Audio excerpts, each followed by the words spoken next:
Honoráveis ouvintes, sejam muito bem-vindos a mais um episódio do Extramuros. Sou Washington Clark dos Santos, seu anfitrião. No conteúdo de hoje, recebo Robson Polito, perito criminal federal, autor do livro Políticas Prisionais e Recursos Estratégicos, uma proposta de avaliação pela eficiência, cuja temática será explorada em nossa conversa, dividida em duas partes. Sinteticamente, a obra teve por objetivo analisar a relação entre recursos e eficiência em unidades prisionais do Brasil, emergindo de tal pesquisa, dentre outras constatações, a necessidade de desenvolvimento de competências em servidores públicos para enfrentar os diferentes problemas da sociedade. Caríssimo, agradecendo por você ter aceitado ao convite, o saúdo com as boas-vindas e peço que nos conte sobre a origem deste estudo e, considerando que o conteúdo aponta que o recurso humano é crucial para a eficiência das unidades prisionais, tendo em vista a realidade do sistema prisional brasileiro, que ações práticas podem ser implementadas para valorizar e capacitar os profissionais que atuam nesse contexto? Primeiramente, gostaria de cumprimentar o Clark e ao público do nosso podcast Sextamuros. É uma felicidade enorme poder estar aqui hoje, debatendo ideias, conversar um pouquinho sobre a obra Políticas Prisionais e Recursos Estratégicos, uma proposta de avaliação pela eficiência, um livro que tive a oportunidade de escrever após participar do mestrado em, em administração, no programa de pós-graduação em administração da Universidade de Brasília. Deixando então aqui já o meu agradecimento pela essa oportunidade. E gostaria de dizer que essa origem decorreu exatamente da possibilidade de participar desse mestrado, que era um mestrado que estava voltado, era um mestrado institucional e voltado a profissionais de segurança pública. Então nós tínhamos lá colegas da Polícia Rodoviária Federal e do Departamento Penitenciário Nacional, que se mostrou um ambiente muito rico de discussões e de novas ideias, conhecimento, né, aliando ali o conhecimento do que a academia tem, bem como a proficiência, né, o dia a dia de profissionais experimentados na segurança pública. O principal mote, né, na realização do livro foi o desejo de poder acrescentar, poder ajudar nessa área que nós trabalhamos. Então, eu estava fazendo um mestrado pelo DEPEN e gostaria muito, né, de pensar como eu poderia ajudar o departamento penitenciário, que eu poderia agregar ao conhecimento dos profissionais, o que eu poderia fazer que ao término desse processo, né, de capacitação, de educação continuada que os servidores têm a oportunidade de realizar, o que eu poderia deixar como uma contribuição, um pequeno tijolinho ali nessa parede que a gente faz da construção de políticas públicas. E surgiu a ideia de falar, poxa, nós sempre falamos muito sobre a execução das políticas, lutamos diuturnamente para que essas políticas sejam então realizadas, executadas, que elas tragam um bom produto, né, um bom produto público ao seu final. E eu pensei, talvez a gente pudesse conversar um pouco sobre mensurar esse produto. Mensurar o tamanho desse esforço, né, mensurar o que a gente faz e realmente verificar como a gente pode chegar por ali. E aí trouxe as primeiras discussões, né? Como eu poderia fazer isso? O que seria essa medida? E aí me veio a ideia, né? Não é uma ideia original, claro que não é eficiência, ela está inclusive como um dos princípios constitucionais, mas a forma de se modelar como chegar a isso. Então, já tinha um pressuposto, poxa, eu vou discutir eficiência. E como fazer isso? A ideia foi, então, criar, né, indicadores, mensurar a eficiência a partir desse modelo de eficiência e discutir como eu poderia melhorar ou não a eficiência das suas unidades. Claro que isso teve um certo construção teórica, né, a adoção de alguma teoria que pudesse realmente fortalecer, subsidiar, a criação de indicadores e a própria modelagem da verificação dessa avaliação de eficiência. E com isso nós logramos êxito em trazer uma modelagem, onde a gente tem uma teoria trazida da academia, temos dados brutos trabalhados, consolidados por meio de ferramentas governamentais, temos uma proposta de metodologia a ser aplicada e, por fim, valores que podem ser discutidos e eh, agregar valor à tomada de decisão, principalmente. Nesse contexto, por incrível que pareça, né, tivemos a felicidade de perceber que a teoria já traz, né, a academia já traz há muito tempo, que recursos humanos realmente é de suma importância para uma organização, seja ela uma organização da seara privada, seja ela uma organização da seara pública, né. Então, quando começamos a conversar, fazer os nossa modelagem, aplicar o nosso modelo, ter os nossos resultados, o recurso humano despontou. E isso traz essa segunda parte da nossa pergunta, que fala quais ações práticas podem ser implementadas para valorizar e capacitar os profissionais que atuam no contexto. O principal realmente é isso. Vamos falar sobre eixos de ações? Que tal o primeiro eixo? Capacitação. Mas não apenas para alguns segmentos. Às vezes nós temos como um ambiente de resposta, né, um ambiente muito reativo, capacitando o pessoal, principalmente da nossa área operacional, ou depois uma demanda específica na assistência. Não. Acho que nós devemos simplesmente conversar sobre capacidade, um eixo de capacitação contínua e de uma forma mais equânime em todo o sistema. O sistema penitenciário tem diversos eh, atividades que estão ali dentro, diversos profissionais que atuam em várias pontas para poder fazer com que a execução pública de políticas públicas prisionais seja levado a êxito. Então tem essa própria discussão da modelagem nos traz uma forma de distribuir melhor essa capacitação entre todos os cargos, né? Não ter uma prevalência sobre o operacional, ou sobre o da assistência, ou sobre o médico, ou sobre o de educação, né? Podemos discutir também o eixo de profissionalização e harmonização da utilização dos recursos humanos nas esferas federal, estadual e municipal é muito difícil. Nós vemos assim uma disparidade muito grande entre o que é praticado na esfera federal, na estadual, na municipal, e uma luta muito grande desses servidores em reconhecer as próprias formas de trabalho, seus protocolos de atuação, as suas formações, a origem de que vêm esses servidores. Então talvez uma harmonização seja um dos caminhos interessantes. Como nós estamos tendo, por exemplo, agora com a lei geral, nos moldes da lei orgânica que está vindo para a Polícia Militar, para os bombeiros militares, para a Polícia Civil, é um princípio de homogeneização de entendimento. Isso, e eu acredito, pode trazer uma harmonização, uma facilidade de entendimento, de aplicação de recursos, até mesmo de conversa entre os vários entes, onde profissionais da mesma seara, com uma formação específica mais próxima, podem talvez interagir de uma forma mais coesa. E principalmente, aí eu chamaria um eixo de voz, né, chamar os profissionais dessa área, principalmente da área prisional, na elaboração da política pública, não só na sua execução. Então é muito importante, quando nós estivermos falando de criar uma política pública, que esses profissionais que têm contato com o dia a dia do prisional sejam ouvidos nessa formulação. Importa lembrar aqui que quando nós falamos então do mundo prisional, não estamos falando apenas do custodiado, do apenado. Estamos falando de todo um macrosistema que envolve a questão da prisional. Então, nós estamos falando das famílias que estão ali no extramuros, né, de lá de fora. Estamos falando da assistência, estamos falando dos médicos, estamos falando de, de recursos que têm que ser alocados entre pastas. Então, existe um macromundo ao redor do que é uma política prisional. Então, precisamos abrir um pouco a nossa mente e saber que a gente não fala apenas de pessoas custodiadas ali dentro do nosso presídio. Recursos como capacidade, saúde, educação e trabalho são frequentemente mencionados como essenciais para políticas públicas prisionais. No entanto, a pesquisa indicou que esses fatores não se mostraram significativos para a eficiência. Como você interpreta essa aparente contradição?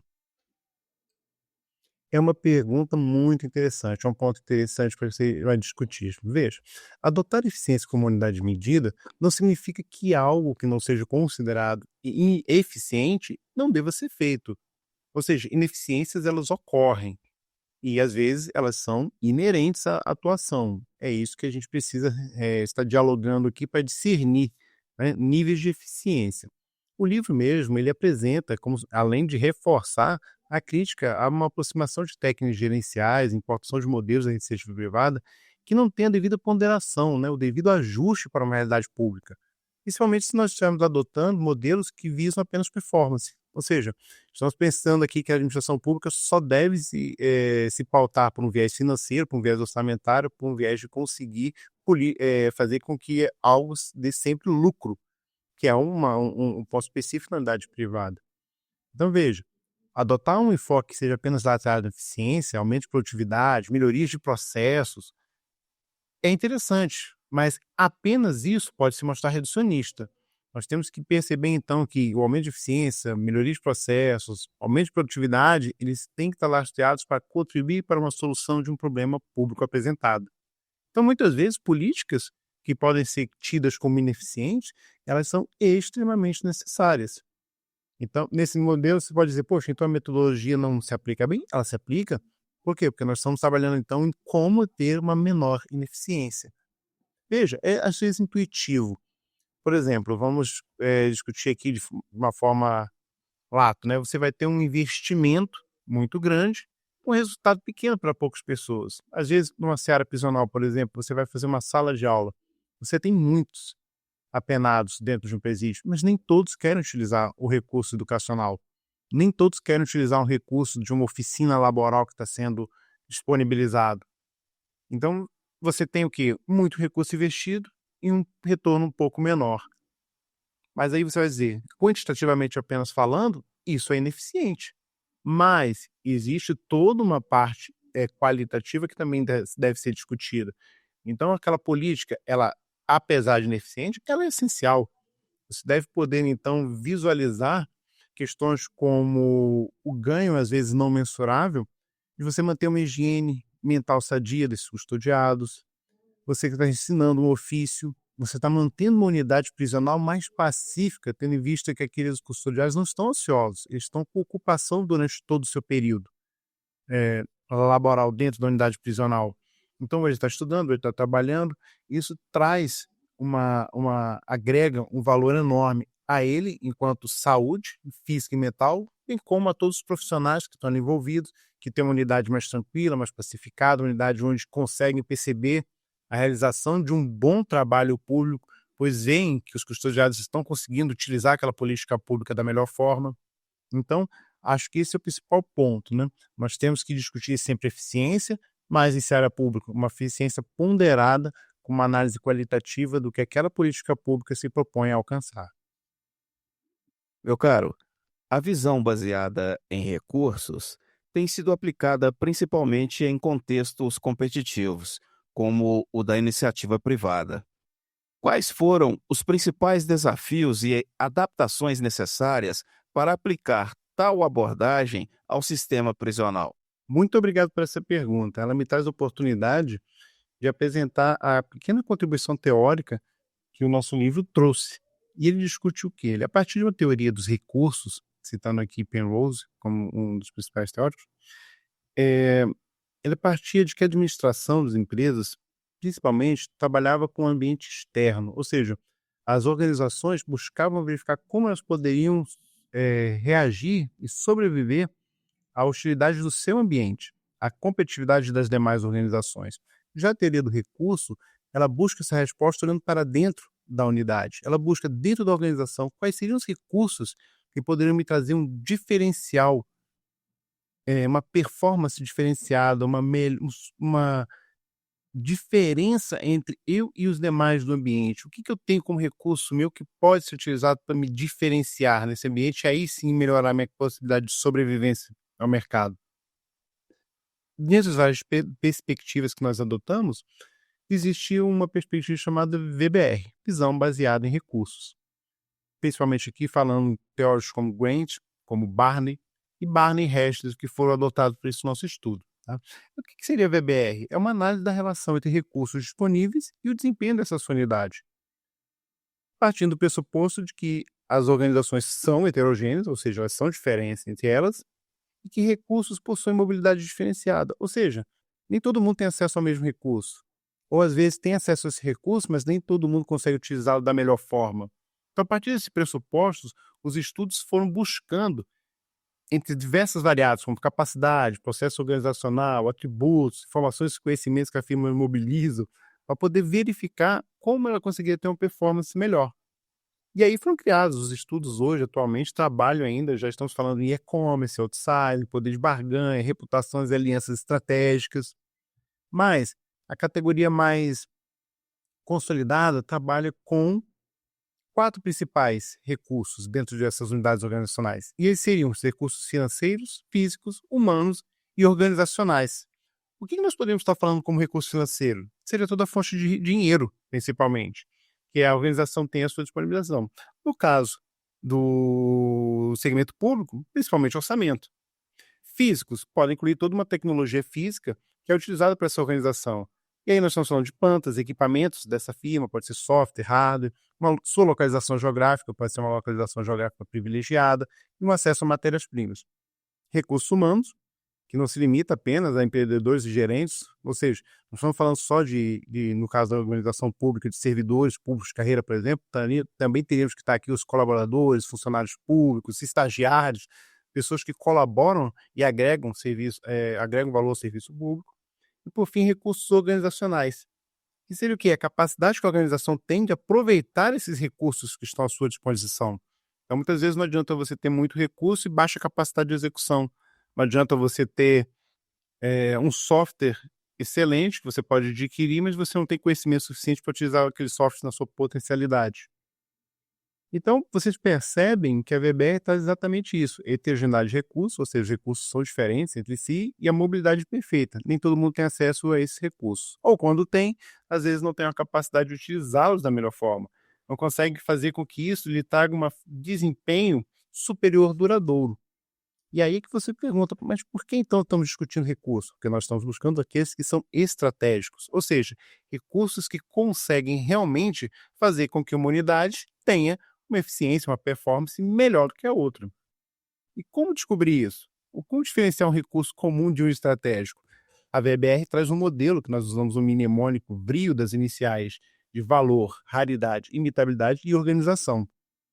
Ou seja, usando esses 4 requisitos, nós buscamos então diferenciar, discernir, evidenciar qual recurso realmente é estratégico. Para isso, a gente parte dos princípios. Primeiro, esse recurso tem valor? Ou seja, ele permite que a firma explore uma oportunidade ambiental, neutralize uma ameaça ao ambiente. Esse recurso ele é raro? Esse recurso é controlado apenas por um pequeno número de organizações ou apenas por uma organização ou é um recurso que está à disposição de todos? Esse recurso é de difícil imitabilidade? Ou seja, eu não tenho esse recurso, mas eu consigo imitá-lo ou consigo obtê-lo de uma forma fácil no mercado ou consigo desenvolvê-lo? E, por fim, o requisito organizacional. As minhas políticas, procedimentos, processos da minha organização, eles estão prontos para dar suporte à exploração desses recursos que nós entendemos como valiosos, raros e custosos de imitar? Se você tem uma resposta positiva para esses 4 requisitos, você, em princípio, tem um recurso estratégico que vai poder te dar um diferencial frente às demais organizações. Aí você me pergunta, poxa, mas como eu vou poder, então, adaptar isso ao serviço público, né? O serviço público ele não busca principalmente o lucro, ele busca uma maior eficiência. Foi por isso que nós trouxemos essa medida. E aí nós olhamos, então, dentro das 1.444 unidades prisionais para fazer essa pesquisa. O principal ponto que nós podemos trazer e discernir aqui como isso pode ser aplicado na administração pública é perceber que você tem que fazer uma pequena adaptação nesse modelo. Ou seja, quando você está falando de organizações privadas, o que elas buscam? Vantagem competitiva e maximização de lucro. Já na esfera pública, não é isso que nós buscamos. Nós precisamos adaptar, nós precisamos passar, então, uma visão de vantagem competitiva para uma visão de ganho de eficiência. E precisamos trazer a ideia de maximizar lucro para uma ideia de melhoria no serviço ou no produto público. Ou seja, nós estamos trazendo, então, uma diferenciação em 2 pontos principais. E isso nos leva a utilizar também uma adaptação para o nosso modelo VRIO. Por quê? Porque quando nós temos recursos que são valiosos, raros, de possível imitação, eles trazem uma implicação competitiva. Se ele é um recurso que não é valioso, ele te traz uma desvantagem competitiva. Mas digamos que ele seja valioso, mas não é raro. No máximo, você vai conseguir uma paridade competitiva. Mas digamos que ele seja valioso, raro e de difícil imitação. Você vai ter um recurso estratégico. Ele pode ser estratégico para uma organização privada. Mas para a administração pública, esse seria um produto estratégico? Veja, na administração pública, o nosso interesse é verificar a eficiência para buscar a imitabilidade. Nós queremos que outras unidades que não são tão eficientes descubram como aquela unidade se mostrou eficiente e repliquem essa aplicação em suas políticas públicas, para que ela também se torne eficiente. É um círculo virtuoso, uma melhoria contínua no padrão de prestação de serviço público e de eficiência. Então, se você tem um recurso que ele vai ser valioso, raro, mas de difícil imitação, você tem um recurso estratégico, mas ele é impróprio para uma orientação de política pública. Mas quando conseguimos, então, alocar nossos recursos, perceber esse recurso, discernir um recurso estratégico que ele é valioso, raro, e ele é de possível imitação, aí nós temos um recurso estratégico para a administração pública passivo de orientar novas políticas públicas. Ou seja, voltamos ali ao exemplo da nosso detector de metais. Se você tem uma unidade que tem um detector de metal, ele tem uma vantagem competitiva frente a uma unidade que não possui. Ele tem uma segurança orgânica mais eficiente. Esse recurso, apesar de não ser tão valioso, não ser raro, ele é passivo de imitação. O que é que nós vamos fazer então? Buscar essa imitação. A unidade que não tem vai perceber essa necessidade, vai buscar a aquisição desses detectores e passará a ter uma tecnologia melhor para ser implantada. E com isso nós temos uma melhoria de eficiência em todo o segmento. E já outras unidades, por exemplo, podem ter uma localização geográfica excelente.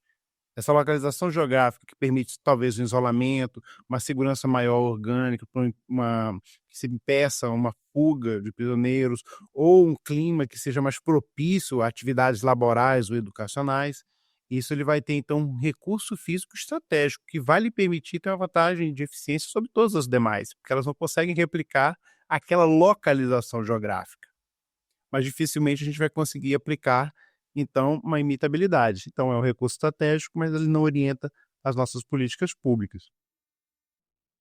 Então, essas foram as principais adaptações. E você percebe, então, que com essa adaptação é muito viável a utilização da visão baseada de recursos para a administração pública. Nós falamos de recursos que detemos, nós falamos de um olhar para dentro das nossas unidades, conseguimos ver a medida necessária para se discutir como chegar a um melhor denominador comum, que é o uso da eficiência, e conseguimos aplicar o modelo que a teoria traz, modelo VRIO, escolhendo então aqueles recursos que são estratégicos. No nosso estudo, por exemplo, como a pergunta inicial trouxe, recurso humano se mostrou extremamente estratégico. É um recurso valioso, é um recurso raro, porque não podemos perder profissionais capacitados, e é um recurso que nós conseguimos de difícil imitação. Você só consegue ter servidores escolhidos dentro de processo seletivo, concurso público, e cada vez mais difíceis, e é um modelo que nós podemos replicar. Então, é estratégico, induz eficiência e traz melhoria na prestação de serviço público. Sua pesquisa propõe indicadores para avaliação de políticas públicas prisionais, validados por juízes especialistas. Você poderia nos apresentar alguns exemplos desses indicadores e explicar como eles podem contribuir para a gestão eficiente do sistema prisional? É verdade. Um dos principais pilares do estudo realizado foi a elaboração de indicadores públicos. E aqui é importante nós ressaltarmos o que é um indicador. Muitas pessoas às vezes confundem indicadores com meras proporções. Você divide o número de processos pelo número de servidores e encontra um valor X. Isso é só uma proporção. Um indicador, para ser um indicador, ele tem que te trazer uma informação agregada a partir de dados. Esses dados eles devem ser retirados com base em uma teoria forte. Por quê? Porque é importante que na construção desse indicador você tenha uma teoria que justifique a escolha daqueles números, bem como a informação gerada por esse indicador consiga agregar valor à sua tomada de decisão. Ou seja, não são números escolhidos aleatoriamente. No nosso caso, nós tínhamos o quê? Uma teoria escolhida da perspectiva da visão baseada em recursos, utilizando uma visão para recursos das unidades prisionais. Nós tínhamos, então, uma escolha, uma métrica que foi a eficiência, e a partir dessa métrica nós tínhamos que ter, bem, para se discutir eficiência, discute-se recursos e discute-se resultados. Mas que recurso e que resultado? Utilizamos a VBR, seus recursos físicos, financeiros, humanos e organizacionais, e as políticas públicas prisionais. E aqui nós temos a ligação, então, uma teoria forte com a finalidade de ser das políticas públicas principais apresentadas para a execução do serviço penal. Com isso, fizemos, então, tendo uma base de dados brutas, que é o SIS-DPEM, a escolha de diversas variáveis que foram aglutinadas, foram trabalhadas em planilha específica para retirada de dados errôneos, para retirada de outliers. São dados que fogem à curva, dados que de forma muito evidente estavam inseridos de forma errada no sistema. E aqui não é crítica a nenhum colega que esteja fazendo um trabalho, mas muitas vezes há uma certa inconsistência na conceituação do que é aquele dado. Um exemplo, nós estávamos discutindo, verificando as questões de saúde, e foi verificado um certo número constante na utilização de módulos de saúde, de estruturas, e de repente veio um número muito discrepante, muito discrepante. E eu falei, nossa, isso está muito divergente. Por quê? Fomos procurar a fundo e descobrimos que, na verdade, em vez de lançar os valores que seriam pertinentes à prestação de serviço apenas para a penitenciária, ele lançou todos os serviços daquela unidade de saúde, mas porque é uma unidade que atendia à penitenciária e ao público em geral.